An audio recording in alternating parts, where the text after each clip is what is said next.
गीता मानव मात्र का धर्म शास्त्र है। महर्षि वेदव्यास। श्री कृष्णकालीन महर्षि वेदव्यास से पूर्व कोई भी शास्त्र पुस्तक के रूप में उपलब्ध नहीं था। श्रुत ज्ञान की इस परंपरा को तोड़ते हुए उन्होंने 4 वेद, ब्रह्मसूत्र, महाभारत, भागवत एवं गीता जैसे ग्रंथों में पूर्व संचित भौतिक एवं आध्यात्मिक ज्ञान राशि को संकलित कर अंत में स्वयं ही निर्णय दिया कि गीता सुगीता कर्तव्या किमन्यै शास्त्र विस्तरे या स्वयं पद्मनाभस्य मुखपद्माद विनिसृता। भीष्म पर्व। गीता भली प्रकार मनन करके हृदय में धारण करने योग्य है, जो पद्मनाभ भगवान के श्रीमुख से निःसृत वाणी है। फिर अन्य शास्त्रों के संग्रह की क्या आवश्यकता? मानव सृष्टि के आदि में भगवान श्री कृष्ण के श्रीमुख से निःसृत अविनाशी योग अर्थात श्रीमद् भगवद गीता, जिसकी विस्तृत व्याख्या वेद और उपनिषद है, विस्मृति आ जाने पर उसी आदि शास्त्र को भगवान श्री कृष्ण ने अर्जुन के प्रति पुनः प्रकाशित किया, जिसकी यथावत व्याख्या यथार्थ गीता है। एकम शास्त्रम देवकी पुत्र गीतम एको देवो देवकी पुत्रेव एको मंत्र तस्य नामानि यानि कर्माप्येकम तस्य देवस्य सेवा। गीता महात्म। अर्थात एक ही शास्त्र है जो देवकी पुत्र भगवान ने श्रीमुख से गायन किया। गीता एक ही प्राप्त करने योग्य देव है। उस गायन में जो सत्य बताया, आत्मा सिवाय आत्मा के कुछ भी शाश्वत नहीं है। उस गायन में उन महायोगेश्वर ने क्या जपने के लिए कहा? ओम। अर्जुन, ओम अक्षय परमात्मा का नाम है, उसका जप कर और ध्यान मेरा धर। एक ही कर्म है। गीता में वर्णित परम देव एक परमात्मा की सेवा। उन्हें श्रद्धा से अपने हृदय में धारण करें। अस्तु, आरंभ से ही गीता आपका शास्त्र रहा है। भगवान श्री कृष्ण के हजारों वर्ष पश्चात परवर्ती जिन महापुरुषों ने एक ईश्वर को सत्य बताया, गीता के ही पथ पर चलने वाले पथिक हैं, गीता के ही संदेशवाहक हैं। ईश्वर से ही लौकिक एवं पारलौकिक सुखों की कामना, ईश्वर से डरना, अन्य किसी को ईश्वर न मानना, यहां तक तो सभी महापुरुषों ने बताया। किंतु ईश्वरीय साधना, ईश्वर तक की दूरी तय करना, ये केवल गीता में ही सांगोपांग क्रमबद्ध सुरक्षित है। गीता से सुख शांति तो मिलती ही है, ये अक्षय अनामय पद भी देती है। देखिए श्रीमद् भगवद गीता की टीका, यथार्थ गीता।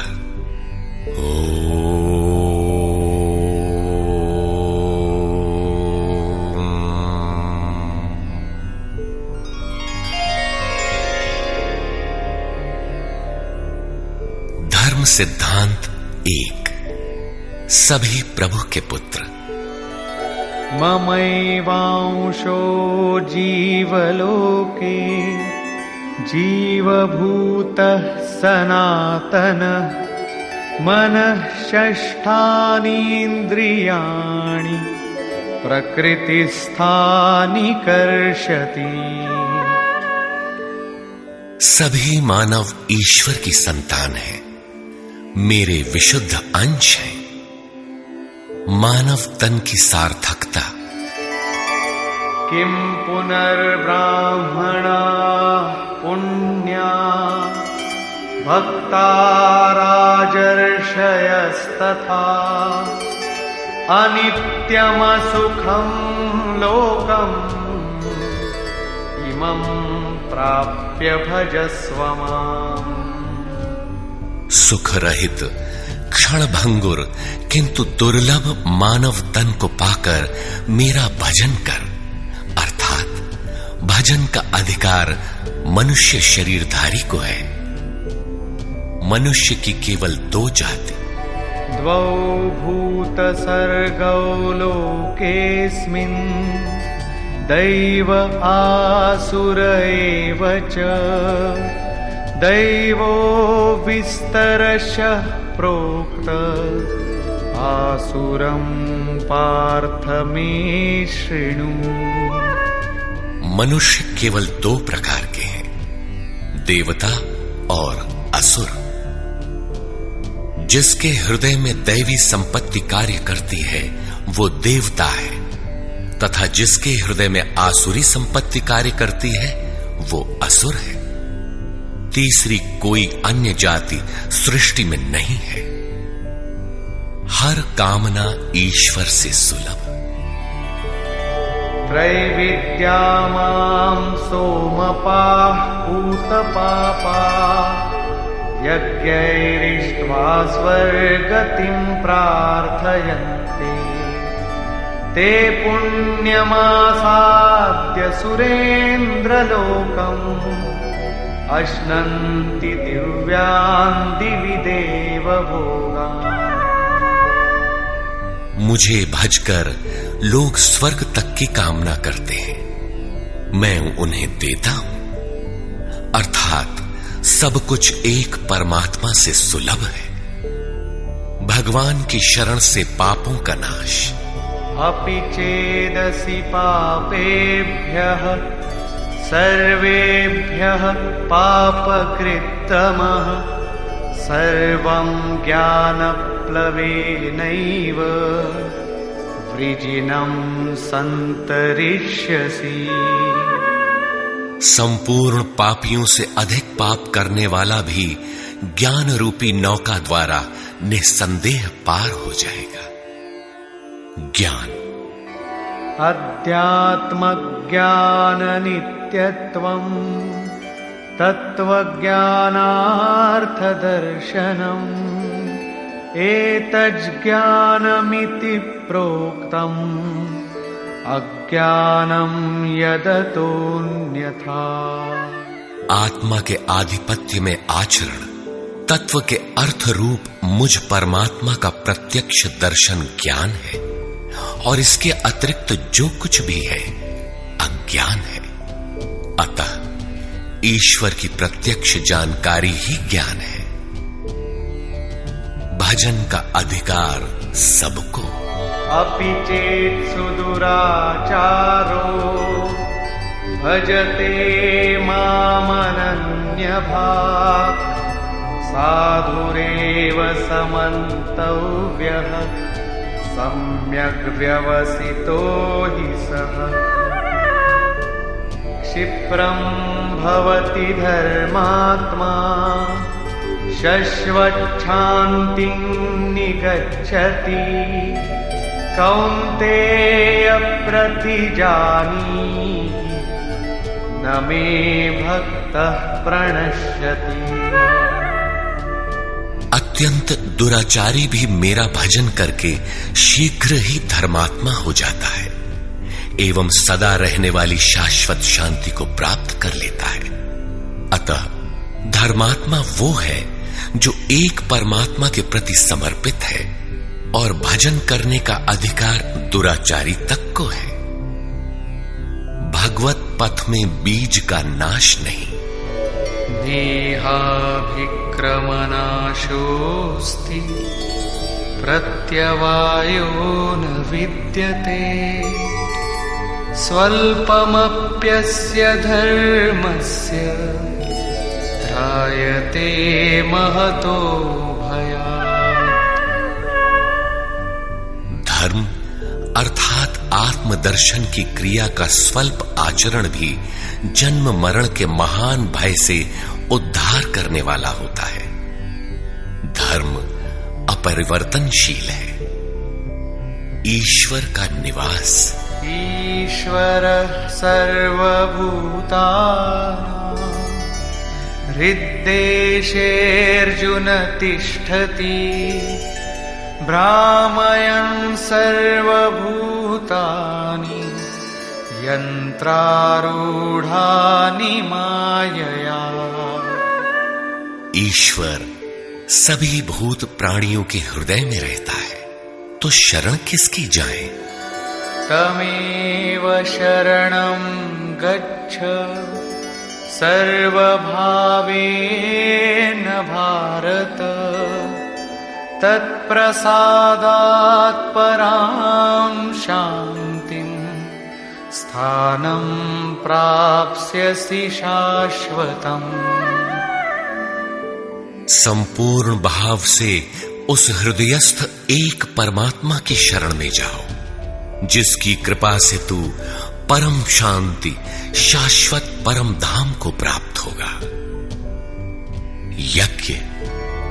सर्वाणीन्द्रियकर्माणि प्राणकर्माणि चापरे आत्मसंयमयोगाग्नौ जुह्वति ज्ञानदीपिते।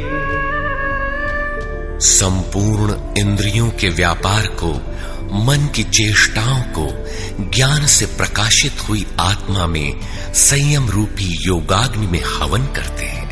अपाने जुह्वति प्राणं प्राणे पानं तथा परे प्राणापानगतिरुद्ध्वा प्राणायाम परायणा। बहुत से योगी श्वास को प्रश्वास में हवन करते हैं और बहुत से प्रश्वास को श्वास में। इससे उन्नत अवस्था होने पर अन्य श्वास प्रश्वास की गति रोककर प्राणायाम परायण हो जाते हैं। इस प्रकार योग साधना की विधि विशेष का नाम यज्ञ है। उस यज्ञ को कार्य रूप देना कर्म है। कर्म। एवं बहुविधा यज्ञा वितता ब्रह्मणो मुखे कर्मजान् विद्धितान् सर्वान् एवं ज्ञात्वा विमोक्ष्यसे। इस प्रकार बहुत से यज्ञ जैसे श्वास का प्रश्वास में हवन, प्रश्वास का श्वास में हवन, श्वास प्रश्वास का निरोध कर प्राणायाम के परायण होना इत्यादि यज्ञ जिस आचरण से पूर्ण होता है, उस आचरण का नाम कर्म है। कर्म माने आराधना, कर्म माने चिंतन। योग साधना पद्धति का नाम यज्ञ है। विकर्म। विकर्म का अर्थ विकल्प शून्य कर्म है। प्राप्ति के पश्चात महापुरुषों के कर्म विकल्प शून्य होते हैं। आत्मस्थित, आत्मतृप्त, आप्त काम महापुरुषों को न तो कर्म करने से कोई लाभ है और न छोड़ने से कोई हानि ही है। फिर भी वे पीछे वालों के हित के लिए कर्म करते हैं। ऐसा कर्म विकल्प शून्य है, विशुद्ध है, और यही कर्म विकर्म कहलाता है। यज्ञ करने का अधिकार। यज्ञ शिष्टामृत भुजो यान्ति ब्रह्म सनातनम् नायं लोकोऽस्त्य यज्ञस्य कुतोऽन्यः कुरु सत्तम। यज्ञ न करने वालों को दोबारा मनुष्य शरीर भी नहीं मिलता। अर्थात यज्ञ करने का अधिकार उन सब को है जिन्हें मनुष्य शरीर मिला है। ईश्वर देखा जा सकता है। भक्त्या त्वनन्यया शक्य अहमेवं विधोऽर्जुन ज्ञातुं द्रष्टुं च तत्त्वेन प्रवेष्टुं च परन्तप। अनन्य भक्ति के द्वारा मैं प्रत्यक्ष देखने, जानने तथा प्रवेश करने के लिए भी सुलभ। आश्चर्यवत् पश्यति कश्चिदेनम्, आश्चर्यवत् वदति तथैव चान्यः, आश्चर्यवच्चैनमन्यः शृणोति, श्रुत्वाप्येनं वेद न चैव कश्चित्। इस अविनाशी आत्मा को कोई विरला ही आश्चर्य की तरह देखता है, आश्चर्य की तरह उपदेश करता है, और कोई विरला ही इसे आश्चर्य की तरह सुनता है।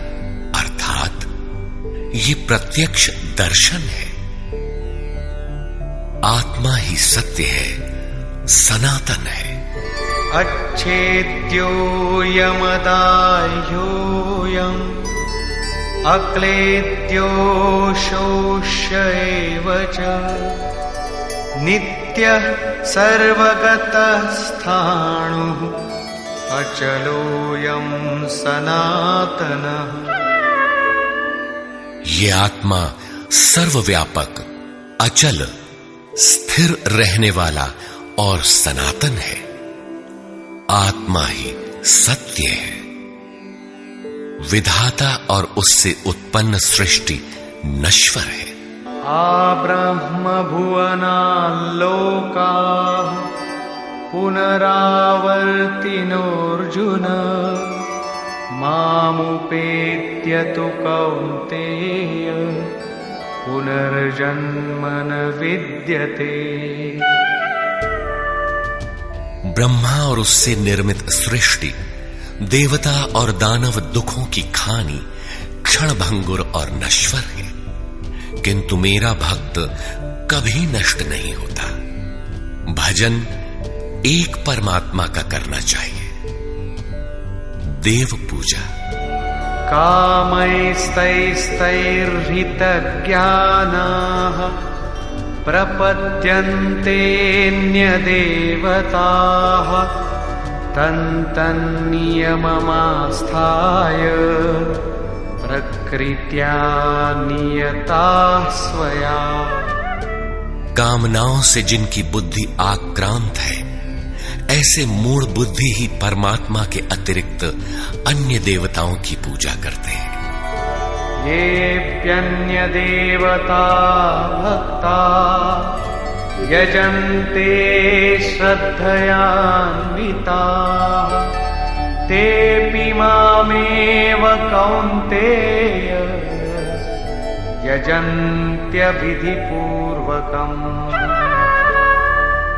देवताओं को पूजने वाला मेरी ही पूजा करता है, किंतु वह पूजन अविधि पूर्वक है, इसलिए नष्ट हो जाता है। यजन्ते सात्विका देवान् यक्षरक्षांसि राजसाः, प्रेतान् भूतगणांश्चान्ये यजन्ते तामसा जनाः।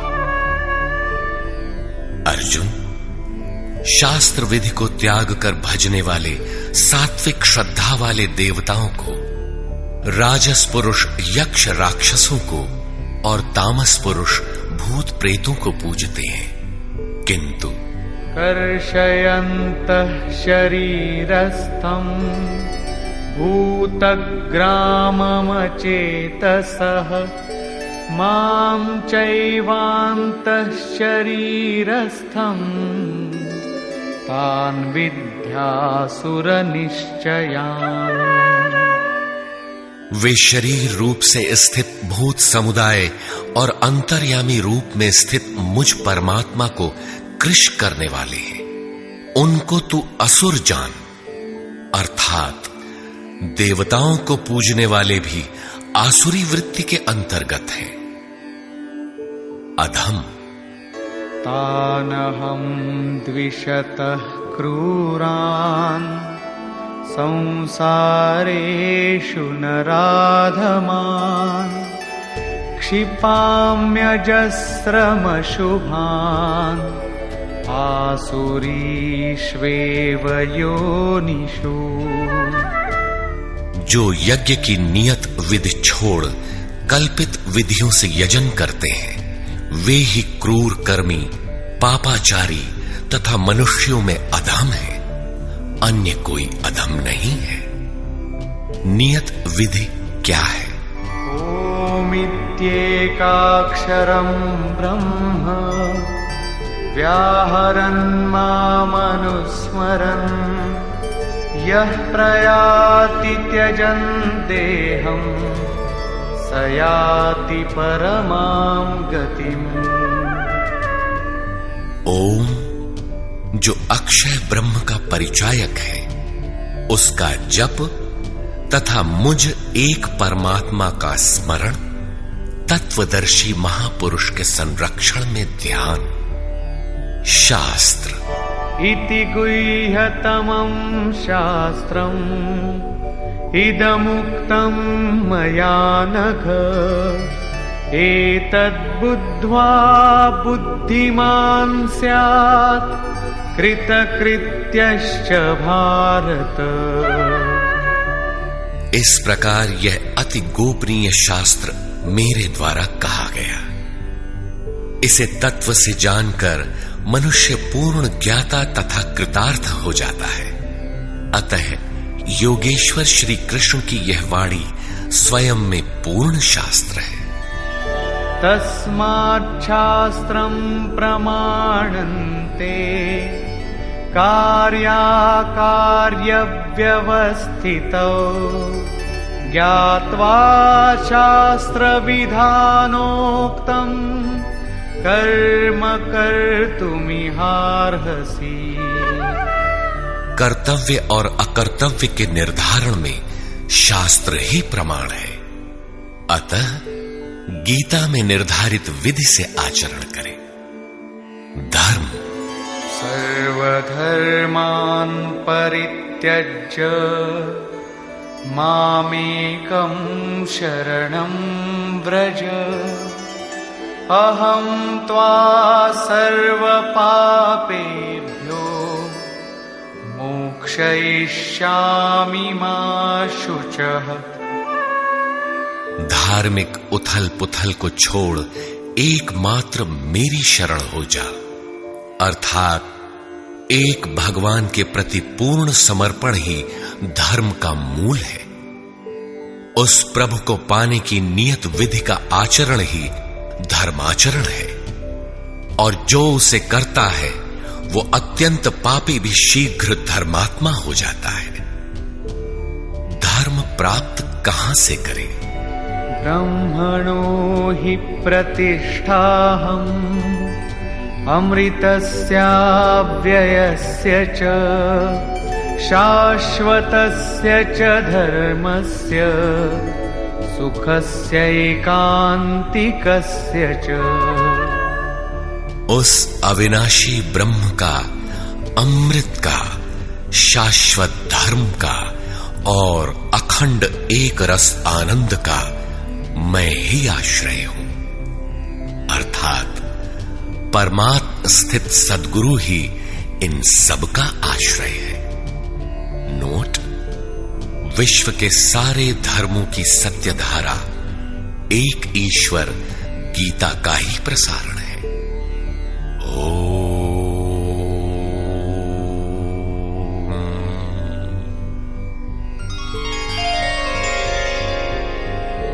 प्राक कथन। वस्तुतः गीता पर टीका लिखने की अब कोई आवश्यकता प्रतीत नहीं होती, क्योंकि इस पर सहस्त्रों टीकाएं लिखी जा चुकी हैं, जिनमें 50 तो केवल संस्कृत में ही है। गीता को लेकर 50 मत हैं, जबकि सबकी आधारशिला एकमात्र गीता है। योगेश्वर श्री कृष्ण ने तो कोई एक बात कही होगी, फिर यह मतभेद क्यों? वस्तुतः वक्ता एक ही बात कहता है, किंतु श्रोता यदि 10 बैठे हों तो 10 प्रकार के आशय ग्रहण करते हैं। व्यक्ति की बुद्धि पर तामसी, राजसी अथवा सात्विक गुणों का जितना प्रभाव है, उसी स्तर से उस वार्ता को पकड़ पाता है। इससे आगे वो समझ नहीं पाता। अतः मतभेद स्वाभाविक है। विभिन्न मतवादों से और कभी कभी एक ही सिद्धांत को अलग अलग काल और भाषाओं में व्यक्त करने से साधारण मनुष्य संशय में पड़ जाता है। बहुत सी टीकाओं के बीच वह सत्य धारा भी प्रवाहित है, किंतु शुद्ध अर्थ वाली एक टीका हजारों टीकाओं के बीच रख दी जाए तो उनमें यह पहचानना कठिन हो जाता है कि यथार्थ कौन है। वर्तमान काल में गीता की बहुत सी टीकाएं हो गई हैं। सभी अपनी अपनी सत्यता का उद्घोष करती हैं, किंतु गीता के शुद्ध अर्थ से वे बहुत दूर हैं। निस्संदेह कुछ महापुरुषों ने सत्य का स्पर्श भी किया, किंतु कतिपय कारणों से वे उसे समाज के समक्ष प्रस्तुत न कर सके। श्री कृष्ण के आशय को हृदयंगम न कर पाने का मूल कारण है कि वे एक योगी थे। श्री कृष्ण जिस स्तर की बात करते हैं, क्रमशः चलकर उसी स्तर पर खड़ा होने वाला कोई महापुरुष ही अक्षरशः बता सकेगा कि श्री कृष्ण ने जिस समय गीता का उपदेश दिया था, उस समय उनके मनोगत भाव क्या थे। मनोगत समस्त भाव कहने में नहीं आते। कुछ तो कहने में आ पाते हैं, कुछ भाव भंगिमा से व्यक्त होते हैं और शेष पर्याप्त क्रियात्मक हैं, जिन्हें कोई पथिक चलकर ही जान सकता है। जिस स्तर पर श्री कृष्ण थे, क्रमशः चलकर उसी अवस्था को प्राप्त महापुरुष ही जानता है कि गीता क्या कहती है। वह गीता की पंक्तियां ही नहीं दोहराता, बल्कि उनके भावों को भी दर्शा देता है, क्योंकि जो दृश्य श्री कृष्ण के सामने था, वही उस वर्तमान महापुरुष के समक्ष भी है। इसलिए वो देखता है, दिखा देगा, आप में जागृत भी कर देगा, उस पथ पर चला भी देगा। पूज्य श्री परमहंस जी महाराज भी उसी स्तर के महापुरुष थे। उनकी वाणी तथा अंतः प्रेरणा से मुझे गीता का जो अर्थ मिला, उसी का संकलन यथार्थ गीता है। इसमें मेरा अपना कुछ भी नहीं है, यह क्रियात्मक है। साधन अपनाने वाले प्रत्येक पुरुष को इसी परिधि से गुजरना होगा। जब तक वो इससे अलग है, तब तक स्पष्ट है कि वो साधन नहीं करता, किसी न किसी प्रकार की लकीर अवश्य पीटता है। अतः किसी महापुरुष की शरण ले। श्री कृष्ण ने किसी अन्य सत्य को नहीं बताया, बल्कि कहा, ऋषिभिर बहुधा गीतम।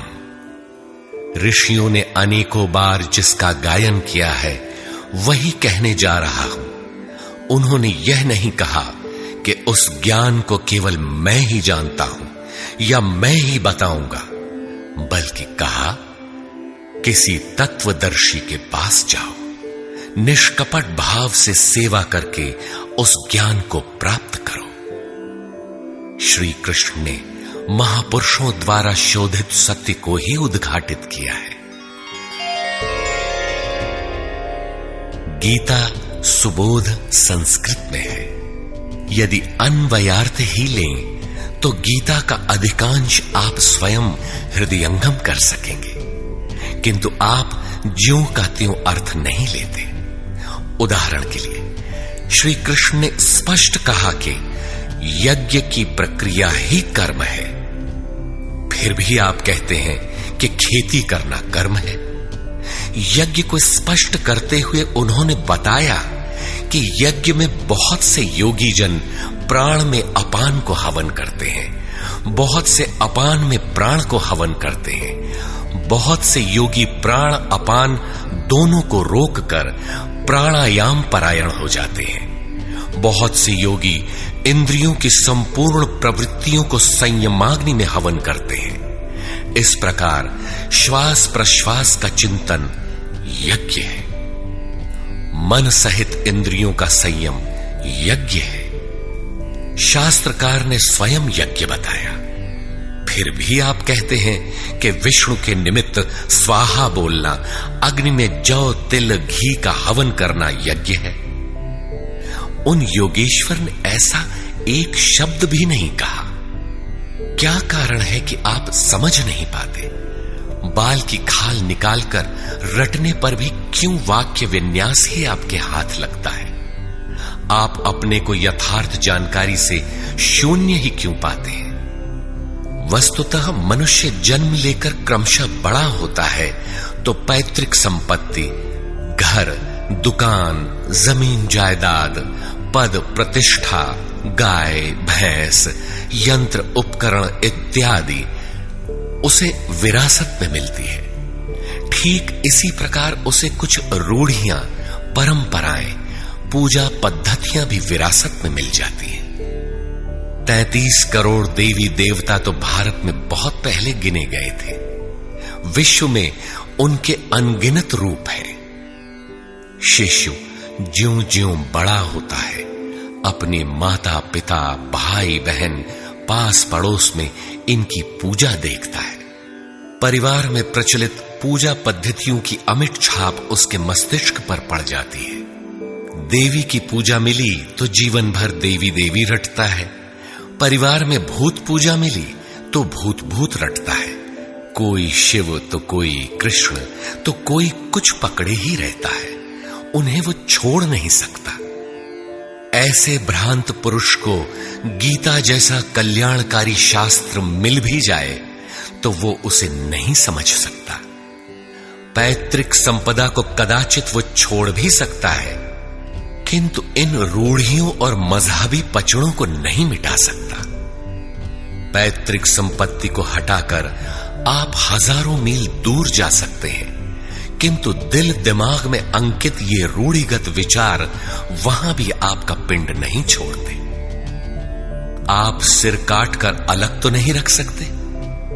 अतः आप यथार्थ शास्त्र को भी उन्हीं रूढ़ियों, रीति रिवाजों, मान्यताओं और पूजा पद्धतियों के अनुरूप ढाल कर देखना चाहते हैं। यदि उनके अनुरूप बात ढलती है, वार्ता का क्रम बैठता है, तो आप उसे सही मानते हैं, और नहीं ढलती तो गलत मानते हैं। इसीलिए आप गीता का रहस्य नहीं देख पाते। गीता का रहस्य रहस्य ही बनकर रह जाता है। इसके वास्तविक पारखी संत अथवा सद्गुरु हैं। वही बता सकते हैं कि गीता क्या कहती है। सब नहीं जान सकते। सबके लिए सुलभ उपाय यही है कि इसे किसी महापुरुष के सानिध्य में समझें, जिसके लिए श्री कृष्ण ने बल दिया है। गीता किसी विशिष्ट व्यक्ति, जाति, वर्ग, पंथ, देश काल या किसी रूढ़िग्रस्त संप्रदाय का ग्रंथ नहीं है, बल्कि यह सार्वलौकिक, सार्वकालिक धर्म ग्रंथ है। यह प्रत्येक देश, प्रत्येक जाति तथा प्रत्येक स्तर के प्रत्येक स्त्री पुरुष के लिए, सबके लिए है। केवल दूसरों से सुनकर या किसी से प्रभावित होकर मनुष्य को ऐसा निर्णय नहीं लेना चाहिए जिसका प्रभाव सीधे उसके अपने अस्तित्व पर पड़ता हो। पूर्वाग्रह की भावना से मुक्त होकर सत्यान्वेषियों के लिए यह आर्ष ग्रंथ आलोक स्तंभ है। हिंदुओं का आग्रह है कि वेद ही प्रमाण है। वेद का अर्थ है ज्ञान, परमात्मा की जानकारी। परमात्मा न संस्कृत में है न संहिताओं में। पुस्तक तो उसका संकेत मात्र है। वह वस्तुतः हृदय में जागृत होता है। विश्वामित्र चिंतन कर रहे थे। उनकी भक्ति देखकर ब्रह्मा आए। बोले, आज से तुम ऋषि हो। विश्वामित्र को संतोष नहीं हुआ, चिंतन में लगे रहे। कुछ काल पश्चात देवताओं सहित ब्रह्मा पुनः आए और बोले, आज से तुम राजर्षि हो। किंतु विश्वामित्र का समाधान न हुआ। वे अनवरत चिंतन में लगे रहे। ब्रह्मा दैवी संपदाओं के साथ पुनः आए और बताया कि आज से तुम महर्षि हुए। विश्वामित्र ने कहा, नहीं, मुझे जितेंद्रिय ब्रह्मर्षि कहें। ब्रह्मा ने कहा, अभी तुम जितेंद्रिय नहीं हो। विश्वामित्र पुनः तपस्या में लग गए। उनके मस्तिष्क से तपस्या की आभा निकलने लगी। तब देवताओं ने ब्रह्मा से निवेदन किया। ब्रह्मा उसी प्रकार विश्वामित्र से बोले, अब तुम ब्रह्मर्षि हो। विश्वामित्र ने कहा, यदि मैं ब्रह्मर्षि हूं तो वेद हमारा वर्ण करे। वेद विश्वामित्र के हृदय में उतर आया। जो तत्व विदित नहीं था, विदित हो गया। यही वेद है, न कि पोथी। जहां विश्वामित्र रहते थे, वहां वेद रहता था। यही श्री कृष्ण भी कहते हैं कि संसार अविनाशी पीपल का वृक्ष है।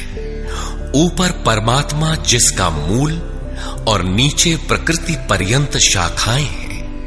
जो इस प्रकृति का अंत करके परमात्मा को विदित कर लेता है, वह वेदविद है।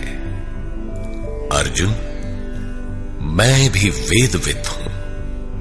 अतः प्रकृति के प्रसार और अंत के साथ परमात्मा की अनुभूति का नाम वेद है। यह अनुभूति ईश्वर प्रदत्त है। इसलिए वेद को अपौरुषेय कहा जाता है। महापुरुष अपौरुषेय होते हैं। उनके माध्यम से परमात्मा ही बोलता है। वे परमात्मा के संदेश प्रसारक अर्थात ट्रांसमीटर हो जाते हैं। केवल शब्द ज्ञान के आधार पर उनकी वाणी में निहित यथार्थ को परखा नहीं जा सकता। उन्हें वही जान पाता है जिसने क्रियात्मक पथ से चलकर इस अपौरुषेय स्थिति को पाया हो, जिसका पुरुष अर्थात अहं परमात्मा में विलीन हो चुका हो। वस्तुतः वेद अपौरुषेय है, किंतु बोलने वाले 100-150 महापुरुष ही थे। उन्हीं की वाणी का संकलन वेद कहलाता है। किंतु जब शास्त्र लिखने में आ जाता है तो सामाजिक व्यवस्था के नियम भी उसके साथ लिख दिए जाते हैं। महापुरुष के नाम पर जनता उनका भी पालन करने लगती है, यद्यपि धर्म से उनका दूर का भी संबंध नहीं रहता। आधुनिक युग में मंत्रियों के आगे पीछे घूमकर साधारण नेता भी अधिकारियों से अपना काम करा लेते हैं, जबकि मंत्री ऐसे नेताओं को जानते भी नहीं। इसी प्रकार सामाजिक व्यवस्थाकार महापुरुष की ओट में जीने खाने की व्यवस्था भी ग्रंथों में लिपिबद्ध कर देते हैं। उनका सामाजिक उपयोग तत्सामयिक ही होता है। वेदों के संबंध में भी यही है। वेद के 2 भाग हैं, कर्मकांड और ज्ञान कांड। कर्मकांड समाज शास्त्र है, जैसे वास्तुशास्त्र, आयुर्वेद, धनुर्वेद, गंधर्व वेद इत्यादि। ज्ञान कांड उपनिषद है। उनका भी मूल योगेश्वर श्री कृष्ण की प्रथम वाणी गीता है। सारांशत गीता अपौरुषेय परमात्मा से समुद्भूत उपनिषद सुधा का सार सर्वस्व है। इसी प्रकार प्रत्येक महापुरुष जो परम तत्व को प्राप्त कर लेता है, स्वयं में धर्म ग्रंथ है। उसकी वाणी का संकलन विश्व में कहीं भी हो, शास्त्र कहलाता है, किंतु कतिपय धर्मावलंबियों का यह कथन है कि जितना कुरान में लिखा है उतना ही सच है। अब कुरान नहीं उतरेगा। ईसा मसीह पर विश्वास किए बिना स्वर्ग नहीं मिल सकता। वह ईश्वर का इकलौता बेटा था। अब ऐसा महापुरुष नहीं हो सकता। उनकी रूढ़िवादिता है। यदि उसी तत्व को साक्षात कर लिया जाए तो वही बात फिर होगी। गीता सार्वभौम है। धर्म के नाम पर प्रचलित विश्व के समस्त धर्म ग्रंथों में गीता का स्थान अद्वितीय है। यह स्वयं में धर्मशास्त्र ही नहीं बल्कि अन्य धर्म ग्रंथों में निहित सत्य का मानदंड भी है। गीता वह कसौटी है जिस पर प्रत्येक धर्म ग्रंथ में अनुस्यूत सत्य अनावृत हो उठता है। परस्पर विरोधी कथनों का समाधान निकल आता है। प्रत्येक धर्म ग्रंथ में संसार में जीने खाने की कला और कर्म कांडों का बाहुल्य है। जीवन को आकर्षक बनाने के लिए उन्हें करने तथा न करने के रोचक भयानक वर्णनों से धर्म ग्रंथ भरे पड़े हैं। कर्म कांडों की इसी परंपरा को जनता धर्म समझने लगती है। जीवन निर्वाह की कला के लिए निर्मित पूजा पद्धतियों में देश काल और परिस्थितियों के अनुसार परिवर्तन स्वाभाविक है। धर्म के नाम पर समाज में कलह का यही एकमात्र कारण है। गीता इन क्षणिक व्यवस्थाओं से ऊपर उठकर आत्मिक पूर्णता में प्रतिष्ठित करने का क्रियात्मक अनुशीलन है, जिसका एक भी श्लोक भौतिक जीवन यापन के लिए नहीं है। इसका प्रत्येक श्लोक आपसे आंतरिक युद्ध आराधना की मांग करता है। तथाकथित धर्म ग्रंथों की भांति यह आपको स्वर्ग या नर्क के द्वंद्व में फंसाकर नहीं छोड़ता, बल्कि उस अमरत्व की उपलब्धि कराता है जिसके पीछे जन्म मृत्यु का बंधन नहीं रह जाता। प्रत्येक महापुरुष की अपनी शैली और कुछ अपने विशिष्ट शब्द होते हैं। योगेश्वर श्री कृष्ण ने भी गीता में कर्म, यज्ञ, वर्ण, वर्ण संकर, युद्ध, क्षेत्र, ज्ञान इत्यादि शब्दों पर बार बार बल दिया है। इन शब्दों का अपना आशय है और पुनरावृत्ति में भी इनका अपना सौंदर्य है। हिंदी रूपांतरण में इन शब्दों को उसी आशय में लिया गया है तथा आवश्यक स्थलों की व्याख्या भी की गई है। गीता के आकर्षण निम्नलिखित प्रश्न हैं, जिनका आशय आधुनिक समाज खो चुका है। वे इस प्रकार हैं जिन्हें यथार्थ गीता में आप पाएंगे। श्री कृष्ण एक योगेश्वर थे। सत्य, आत्मा ही सत्य है। सनातन, आत्मा सनातन है, परमात्मा सनातन है। सनातन धर्म परमात्मा से मिलाने वाली क्रिया है। युद्ध दैवी एवं आसुरी संपदाओं का संघर्ष युद्ध है। ये अंतःकरण की दो प्रवृत्तियां हैं। इन दोनों का मिटना परिणाम है। युद्ध स्थान, यह मानव शरीर और मन सहित इंद्रियों का समूह युद्ध स्थल है। ज्ञान, परमात्मा की प्रत्यक्ष जानकारी ज्ञान है। योग, संसार के संयोग वियोग से रहित अव्यक्त ब्रह्म के मिलन का नाम योग है।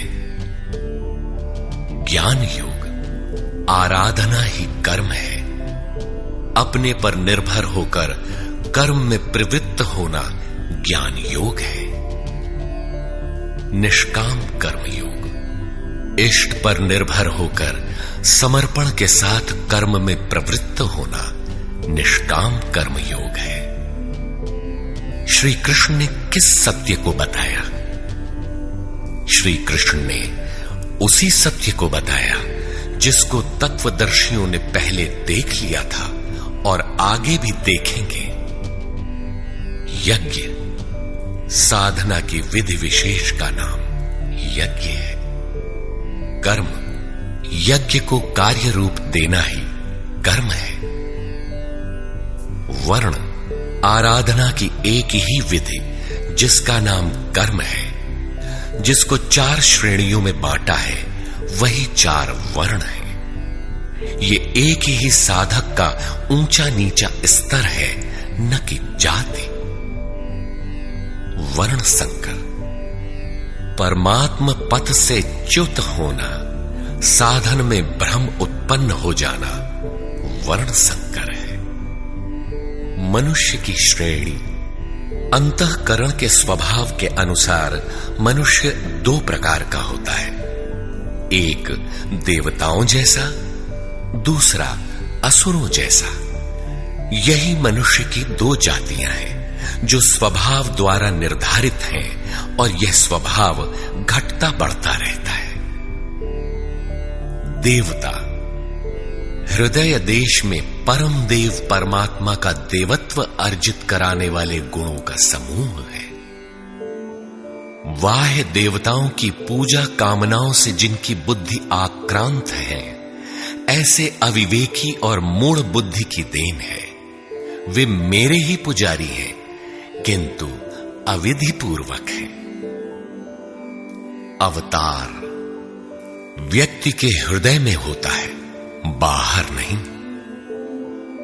विराट दर्शन योगी के हृदय में ईश्वर के द्वारा दी गई अनुभूति है। भगवान साधक में दृष्टि बनकर खड़े हों तभी दिखाई पड़ते हैं। पूजनीय देव इष्ट एकमात्र परात्पर ब्रह्म ही पूजनीय देव है। उसे खोजने का स्थान हृदय देश है। उसकी प्राप्ति का स्रोत उसी अव्यक्त स्वरूप में स्थित प्राप्ति वाले महापुरुष के द्वारा है। अब इनमें से योगेश्वर श्री कृष्ण का स्वरूप समझने के लिए अध्याय 3 तक आपको पढ़ना होगा और अध्याय 13 तक आप स्पष्ट समझने लगेंगे कि श्री कृष्ण योगी थे। अध्याय 2 से ही सत्य निखर जाएगा।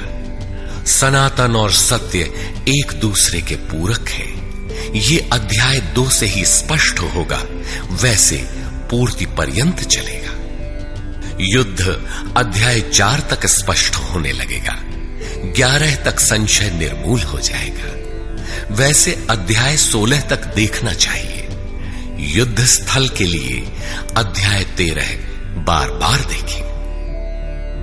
ज्ञान अध्याय 4 से स्पष्ट होगा तथा अध्याय 13 में भली प्रकार समझ में आएगा कि प्रत्यक्ष दर्शन का नाम ज्ञान है। योग अध्याय 6 तक आप समझ सकेंगे। वैसे पूर्ति पर्यंत योग के विभिन्न अंशों की परिभाषा है। ज्ञान योग अध्याय 3 से 6 तक स्पष्ट हो जाएगा। आगे देखने की कोई विशेष आवश्यकता नहीं है।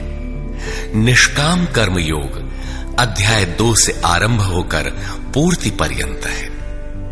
यज्ञ आप अध्याय 3 से 4 तक पढ़ें, स्पष्ट हो जाएगा। कर्म का नाम अध्याय 2/39 में प्रथम बार लिया गया है। इसी श्लोक से अध्याय 4 तक पढ़ लें तो स्पष्ट हो जाएगा कि कर्म का अर्थ आराधना भजन क्यों है। अध्याय 16 और 17 यह विचार स्थिर कर देता है कि यही सत्य है। वर्ण संकर अध्याय 3 में और अवतार अध्याय 4 में स्पष्ट हो जाएगा। वर्ण व्यवस्था के लिए अध्याय 18 देखना होगा। वैसे संकेत अध्याय 3 और 4 में भी है। मनुष्य की देवासुर जातियों के लिए अध्याय 16 द्रष्टव्य है। विराट दर्शन अध्याय 10 से 11 तक स्पष्ट हो गया है। अध्याय 7, 9 और 15 में भी इस पर प्रकाश डाला गया है। अध्याय 7, 9 और 17 में बाह्य देवताओं की अस्तित्वहीनता स्पष्ट हो जाती है। परमात्मा के पूजन की स्थली हृदय देश ही है, जिसमें ध्यान, श्वास प्रश्वास के चिंतन इत्यादि की क्रियाएं जो एकांत में बैठकर की जाती है। अध्याय 3, 4, 6 और 18 में स्पष्ट है। बहुत सोचने विचारने से क्या प्रयोजन है? यदि अध्याय 6 तक ही अध्ययन कर ले तो भी यथार्थ गीता का मूल आशय आपकी समझ में आ जाएगा। गीता जीविका संग्राम का साधन नहीं, अपितु जीवन संग्राम में शाश्वत विजय का क्रियात्मक प्रशिक्षण है। इसलिए युद्ध ग्रंथ है जो वास्तविक विजय दिलाता है। किंतु गीतोक्त युद्ध तलवार, धनुष, वाण, गदा और फरसे से लड़ा जाने वाला सांसारिक युद्ध नहीं है और न इन युद्धों में शाश्वत विजय निहित है। ये सत प्रवृत्तियों का संघर्ष है जिनके रूपकात्मक वर्णन की परंपरा रही है। वेद में इंद्र और वृत्र, विद्या और अविद्या, पुराणों में देवासुर संग्राम, महाकाव्यों में राम और रावण, कौरव एवं पांडवों के संघर्ष को ही गीता में धर्म क्षेत्र और कुरुक्षेत्र, दैवी संपद एवं आसुरी संपद, सजातीय एवं विजातीय, सद्गुण एवं दुर्गुणों का संघर्ष कहा गया है। यह संघर्ष जहां होता है वह स्थान कहां है? गीता का धर्म क्षेत्र और कुरुक्षेत्र भारत का कोई भूखंड नहीं, बल्कि स्वयं गीताकार के शब्दों में इदम शरीरम कौन्तेय क्षेत्रमित्यभिधीयते। कौन्तेय, यह शरीर ही एक क्षेत्र है जिसमें बोया हुआ भला और बुरा बीज संस्कार रूप से सदैव उगता है। 10 इंद्रियां, मन, बुद्धि, चित्त, अहंकार, 5 विकार और 3 गुणों का विकार इस क्षेत्र का विस्तार है। प्रकृति से उत्पन्न इन 3 गुणों से विवश होकर मनुष्य को कर्म करना पड़ता है। वह क्षण मात्र भी कर्म किए बिना नहीं रह सकता। पुनरपि जननम पुनरपि मरणम पुनरपि जननी जठरे शयनम। जन्म जन्मांतरों से करते ही तो बीत रहा है, यही कुरुक्षेत्र है। सद्गुरु के माध्यम से साधना के सही दौर में पढ़कर साधक जब परम धर्म परमात्मा की ओर अग्रसर होता है, तब यह क्षेत्र धर्म क्षेत्र बन जाता है। यह शरीर ही क्षेत्र है। इसी शरीर के अंतराल में अंतःकरण की 2 प्रवृत्तियां पुरातन हैं, दैवी संपद और आसुरी संपद। दैवी संपद में है पुण्य रूपी पांडु और कर्तव्य रूपी कुंती। पुण्य जागृत होने से पहले मनुष्य जो कुछ भी कर्तव्य समझकर करता है, अपनी समझ से वह कर्तव्य ही करता है, किंतु उससे कर्तव्य होता नहीं, क्योंकि पुण्य के बिना कर्तव्य को समझा ही नहीं जा सकता। कुंती ने पांडु से संबंध होने से पूर्व जो कुछ भी अर्जित किया वह था कर्ण। आजीवन कुंती के पुत्रों से लड़ता रह गया। पांडवों का दुर्धर्ष शत्रु यदि कोई था तो वह था कर्ण। विजातीय कर्म ही कर्ण है जो बंधनकारी है, जिससे परंपरागत रूढ़ियों का चित्रण होता है। पूजा पद्धतियां पिंड नहीं छोड़ती। पुण्य जागृत होने पर धर्म रूपी युधिष्ठिर, अनुराग रूपी अर्जुन, भाव रूपी भीम, नियम रूपी नकुल, सत्संग रूपी सहदेव, सात्विकता रूपी सात्यकी, काया में सामर्थ्य रूपी काशीराज, कर्तव्य के द्वारा भव पर विजय कुंती भोज इत्यादि इष्टोन्मुखी मानसिक प्रवृत्तियों का उत्कर्ष होता है, जिनकी गणना 7 अक्षौहिणी है। अक्ष दृष्टि को कहते हैं। सत्यमयी दृष्टिकोण से जिसका गठन है वह है दैवी संपद। परम धर्म परमात्मा तक की दूरी तय कराने वाली ये 7 सीढ़ियां 7 भूमिकाएं हैं, न कि कोई गणना विशेष। वस्तुतः ये प्रवृत्तियां अनंत हैं। दूसरी ओर है कुरुक्षेत्र, जिसमें 10 इंद्रियां और 1 मन 11 अक्षौहिणी सेना है। मन सहित इंद्रियमयी दृष्टिकोण से जिसका गठन है वह है आसुरी संपद, जिसमें है अज्ञान रूपी धृतराष्ट्र, जो सत्य को जानते हुए भी अंधा बना रहता है। उसकी सहचारिणी है गांधारी। इंद्रिय आधार वाली प्रवृत्ति।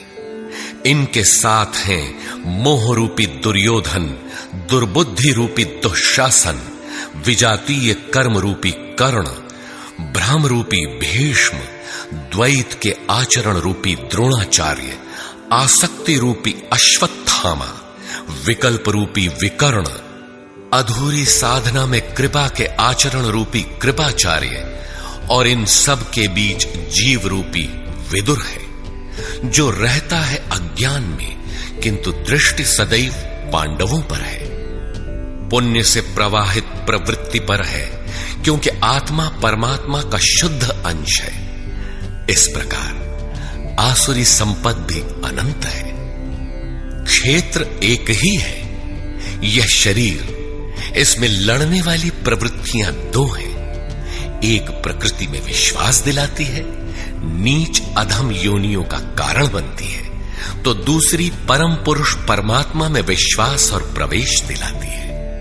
तत्वदर्शी महापुरुष के संरक्षण में क्रमशः साधन करने पर दैवी संपद का उत्कर्ष और आसुरी संपद का सर्वथा शमन हो जाता है। जब कोई विकार ही नहीं रहा, मन का सर्वथा निरोध और निरुद्ध मन का भी विलय हो जाता है, तो दैवी संपद की आवश्यकता समाप्त हो जाती है। अर्जुन ने देखा कि कौरव पक्ष के अनंतर पांडव पक्ष के योद्धा भी योगेश्वर में समाहित हो रहे हैं। पूर्ति के साथ दैवी संपद भी विलीन हो जाती है। अंतिम शाश्वत परिणाम निकल आता है। इसके पश्चात महापुरुष यदि कुछ करता है तो केवल अनुयायियों के मार्गदर्शन के लिए ही करता है। लोक संग्रह की इसी भावना से महापुरुषों ने सूक्ष्म मनोभावों का वर्णन उन्हें ठोस स्थूल रूप देकर किया है। गीता छंदोबद्ध है, व्याकरण सम्मत है, किंतु इसके पात्र प्रतीकात्मक हैं। अमूर्त योग्यताओं के मूर्त रूप मात्र है। गीता के आरंभ में 30-40 पात्रों का नाम लिया गया है, जिनमें आधे सजातीय हैं, आधे विजातीय।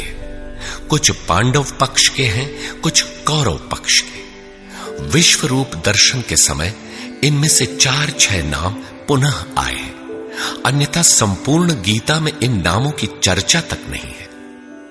एकमात्र अर्जुन ही ऐसा पात्र है जो आरंभ से अंत तक योगेश्वर के समक्ष है।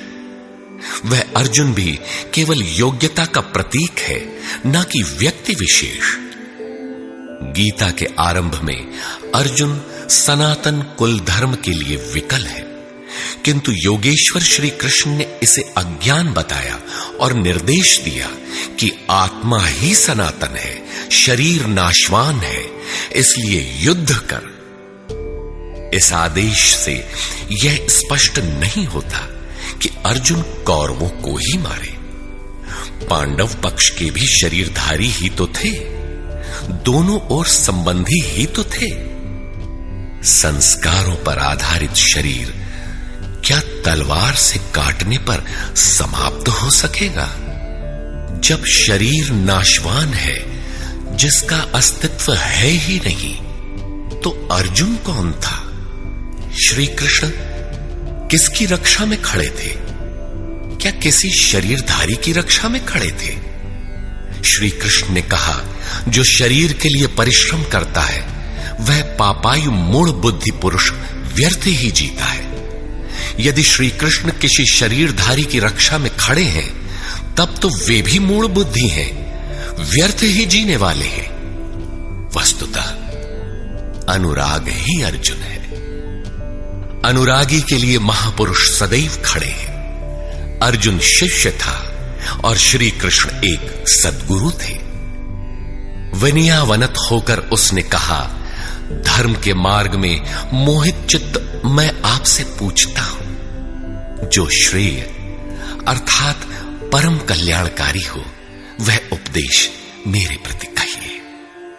अर्जुन श्रेय चाहता था, प्रेय अर्थात भौतिक पदार्थ नहीं। केवल कहिए ही नहीं, साधिए, संभालिए। मैं आपका शिष्य हूं, आपकी शरण में हूं। इसी प्रकार गीता में स्थान स्थान पर स्पष्ट है कि अर्जुन आर्त अधिकारी है और योगेश्वर श्री कृष्ण एक सद्गुरु हैं। वे सद्गुरु अनुरागी के साथ सदैव रहते हैं, उनका मार्गदर्शन करते हैं। जब भावुकतावश कोई व्यक्ति पूज्य महाराज जी के पास रहने का आग्रह करने लगता है, तब वे कहा करते थे, जाओ, शरीर से कहीं रहो, मन से मेरे पास आते रहो। प्रातः सायं राम शिव ओम किसी 1, 2, 2.5 अक्षर के नाम का जाप करो और मेरे स्वरूप का हृदय में ध्यान धरो। 1 मिनट भी स्वरूप पकड़ लोगे तो जिसका नाम भजन है वो मैं तुम्हें दूंगा। इससे अधिक पकड़ने लगोगे तो हृदय से रथी बनकर सदैव तुम्हारे साथ रहूंगा। जब सूरत पकड़ में आ जाती है तो इसके बाद महापुरुष इतना ही पास में रहते हैं जितना हाथ, पांव, नाक, कान इत्यादि आपके पास है। आप हजारों किलोमीटर दूर क्यों ना हो, वह सदैव समीप है। मन में विचारों के उठने से भी पहले वे मार्गदर्शन करने लग जाते हैं। अनुरागी के हृदय में वह महापुरुष सदैव आत्मा से अभिन्न होकर जागृत रहते हैं। अर्जुन अनुराग का प्रतीक है। गीता के 11वें अध्याय में योगेश्वर श्री कृष्ण का ऐश्वर्य देखने पर अर्जुन अपनी क्षुद्र त्रुटियों के लिए क्षमा याचना करने लगा। श्री कृष्ण ने क्षमा किया और याचना के अनुरूप सौम्य स्वरूप में आकर कहा, अर्जुन, मेरे स्वरूप को न पहले किसी ने देखा है और न भविष्य में कोई देख सकेगा। तब तो गीता हम लोगों के लिए व्यर्थ है, क्योंकि उस दर्शन की योग्यताएं अर्जुन तक सीमित रह गईं। जबकि उसी समय संजय देख रहा था, पहले भी उन्होंने कहा, बहुत से योगी जन ज्ञान रूपी तप से पवित्र होकर मेरे साक्षात स्वरूप को प्राप्त कर चुके हैं। अंततः वे महापुरुष कहना क्या चाहते हैं? वस्तुतः अनुराग ही अर्जुन है, जो आपके हृदय की भावना विशेष है। अनुराग विहीन पुरुष न कभी पूर्व में देख सका है और न ही अनुराग विहीन पुरुष भविष्य में कभी देख सकेगा।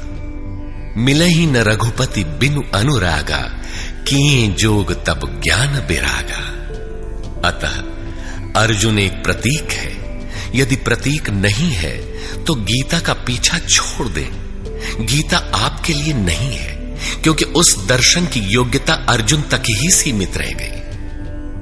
अध्याय के अंत में योगेश्वर निर्णय देते हैं, अर्जुन, अनन्य भक्ति और श्रद्धा द्वारा मैं इस प्रकार प्रत्यक्ष देखने के लिए, अर्थात जैसा तूने देखा, तत्व से स्पष्ट जानने के लिए और प्रवेश करने के लिए भी सुलभ हूं। अनन्य भक्ति अनुराग का ही दूसरा रूप है और यही अर्जुन का स्वरूप भी है। अर्जुन पथिक का प्रतीक है। इस प्रकार गीता के पात्र प्रतीकात्मक हैं, यथा स्थान उनका संकेत है। रहे हो कोई ऐतिहासिक श्री कृष्ण और अर्जुन, निश्चय ही हुआ हो कोई विश्व युद्ध, किंतु गीता में भौतिक युद्ध का चित्रण कदापि नहीं है। उस ऐतिहासिक युद्ध के मुहाने पर घबराया तो था अर्जुन, न कि सेना। सेना तो लड़ने को तैयार खड़ी थी। क्या गीता का उपदेश देकर श्री कृष्ण ने सव्यसाची अर्जुन को सेना की योग्यता का बनाया? वस्तुतः साधन लिखने में नहीं आता, सब कुछ पढ़ लेने के बाद भी चलना शेष ही रहता है। यही प्रेरणा यथार्थ गीता है।